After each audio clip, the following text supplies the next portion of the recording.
మా ఫ్యామిలీ అందులో భువనేశ్వర్ గారిని మనస్ఫూర్తిగా అభినందిస్తున్నాను. ఈ రోజు నా పుట్టినరోజు సందర్భంగా 76 లక్షల రూపాయలు రాష్ట్రం మొత్తం అన్ని అన్నా క్యాంటీన్ లో ఫ్రీగా 3 పూట్ల భోజనం పెట్టడానికి ముందుకు వచ్చారు.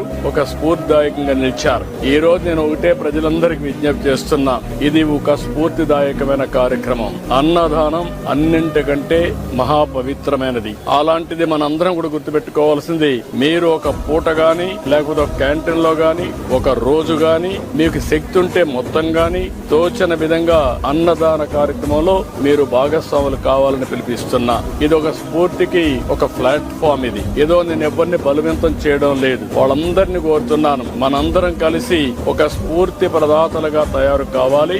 ఈ రాష్ట్రంలో ఏ వ్యక్తి ఆకలితో బాధపడుతున్నాడు అనే పరిస్థితి రాకూడదు. ఆంధ్రప్రదేశ్ అన్నపూర్ణ, ఒకప్పుడు దేశానికే అన్నం పెట్టిన రాష్ట్రం. ఈ రోజు మన రాష్ట్రంలో ఏ ఒక్క వ్యక్తి ఆకలితో బాధపడకుండా కడుపు నిండా తిండి పెట్టే పరిస్థితి మనం తీసుకురావాల్సిన అవసరం ఉంది.